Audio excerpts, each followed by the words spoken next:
today we are going to show the video, experiment number 4, to determine the time period of a simple pendulum and to find the value of g. G means that acceleration due to gravity. For this we need the things, ruler, okay, and then simple pendulum which is tied with the thread. Now stopwatch, and for measure that length we need the pen index. So these are the things, and for the simple pendulum which can be used as a stand. Okay, this we are needed the things for requirement for need that for this experiment. We have taken a bob tied with a thread just to measure the length. Now we will take help of a ruler. See, from here we have measured it. Now we will mark it 100 with a pen, 100. Then we will mark at 90, again in 80, 70 and 60. Like that we will mark with a pen. Then we will get the exact measure of the thread. Children, here when we are taking the bob, this position is the extreme position.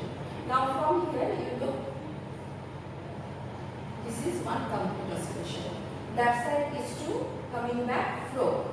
To and fro motion, it is one complete oscillation.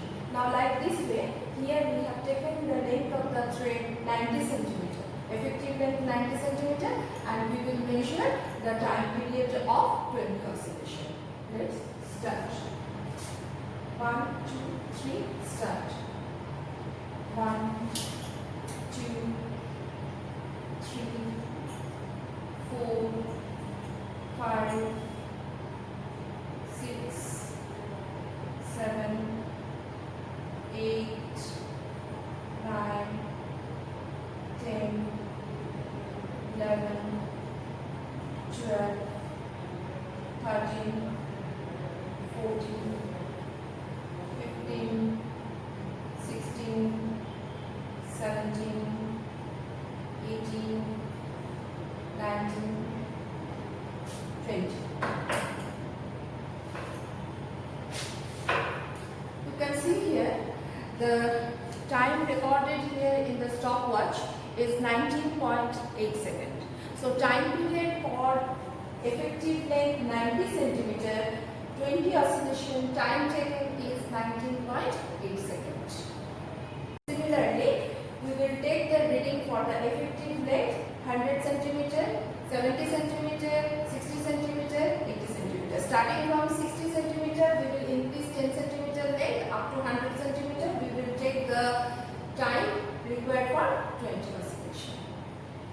According to this, now you will just have a look at this stopwatch. In this stopwatch, you will see it has that full dial. It will complete 30. That means this stopwatch is 30-second stopwatch. It is. That means it will complete total. If it will be complete twice a term, then it will be complete 1 minute. You can see the division. This is 30 and here 2. That means 32. Difference between the small division, that is 20. Then divide that 2 divide by 20. You will get that is 0.1 second. It is okay. Now that's why we are writing least count of the stopwatch equal to 0.1 second.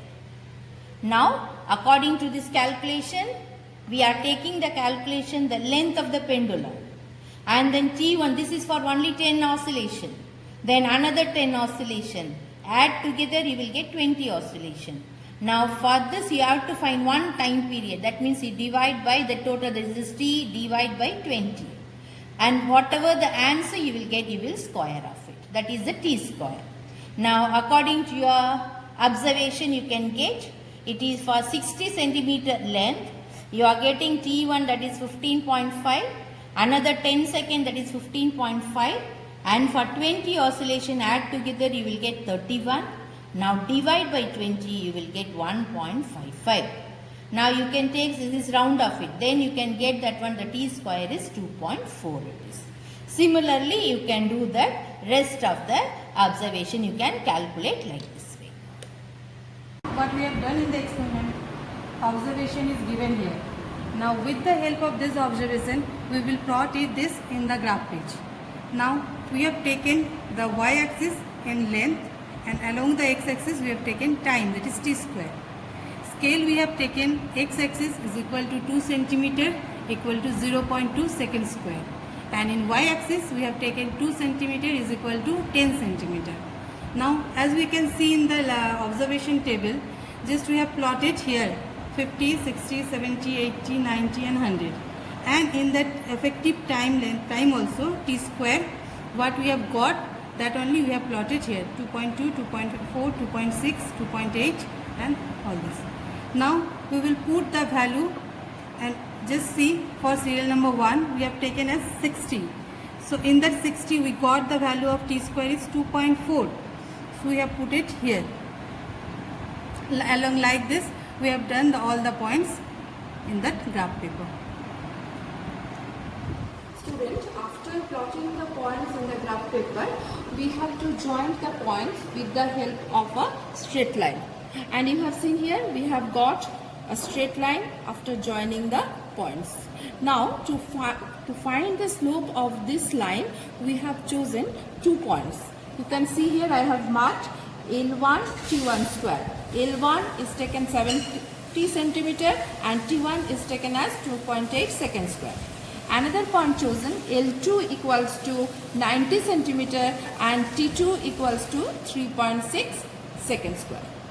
Now, for the calculation, we have to find L1 minus, that is in difference between L2 and L1. From the graph you can see this is L2 minus L1 and the value we have got 20 centimeter equal to 0.2 meter. Next, to find delta t, we have to take the difference between T2 minus T1. Here T2 minus T1 square, which is 0.8 second square. Now we all know that to find the slope of a line, we have to plot y2 minus y1 by x2 minus x1. So here slope is equal to delta L by delta t square. So we have got 0.2 by 0.8 equals to 1.4. Now from the formula acceleration due to gravity g equals to 4 pi square into slope equals to 4 into pi square into slope value 1 by 4. Here I have taken. Then 4 and 4 cancel. G equals to pi square, and we all know that pi equals to 3.14. Therefore, G's value equal to 3.14 whole square equal to 9.87 meter per second square.